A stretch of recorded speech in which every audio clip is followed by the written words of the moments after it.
Nobody cares. So I bought a set of road shifters on eBay, and these are Tiagra hydraulics. And I knew from the photos they were pretty scratched up. I've had this happen on levers before after a crash or a drop, and I thought, since I'm going to repaint these, I might as well share it with you all. The approach I'm going to take is I'm going to remove all the plastics, sand it down to remove the scratches, and then mask it, and we'll spray it with some paint. Getting the hood off takes a little bit of effort. You start by peeling it loose at the front and then roll it back with your fingers. Once you peel that hood off, you'll see several little screws that hold the covers on. And once you remove those screws, then usually you can just pry these off. There is another one here that covers the spring, and since it does butt up with the area we're going to paint, I'm going to head and remove that one as well. I'm going to use an electric sander to remove these, and because that's a little bit big, I don't want to accidentally sand the lever or any of these other parts. So I'm going to mask those with some masking tape. I didn't do anything too intricate, basically just to protect the shifter body and the lever. On this shifter, the outside edge is scratched, but the inside edge looks pretty good. It does have one little scratch there, but it'll be easier not to paint this entire thing. I'm going to sand these scratches out with an electric sander. These gouges, or these scratches, are fairly deep along this edge.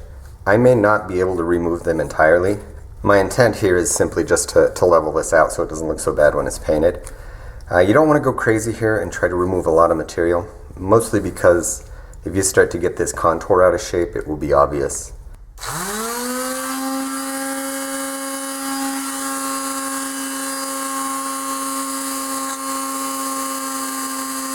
I managed to sand out the scratches. They actually came out pretty good. There's one left back here. I didn't want to get too deep into this because I didn't want to dig into the lever. I actually did the same thing to the other lever, and this one had one scratch. It was a little bit deeper, but I should mention that I'm using 220 grit sandpaper on the electric sander. So that 220 grit it's good for removing the scratches, but if you tried to paint it now, the sanding marks would be obvious. To blend that paint in, I'm going to use 400 grit sandpaper. So I'm going to sand this until it's all blended in, and then remask it, and I'll show you how to paint it.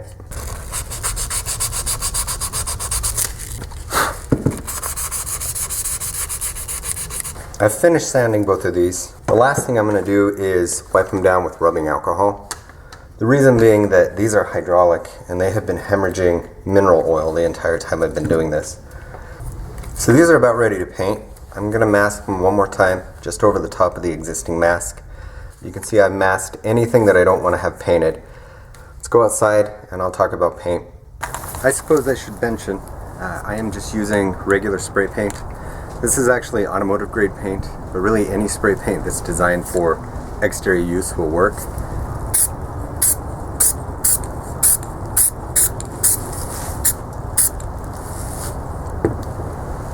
It's been 5 minutes. You can see that the paint now has a matte finish. I'm going to give it its second coat, and this is going to be a heavier coat.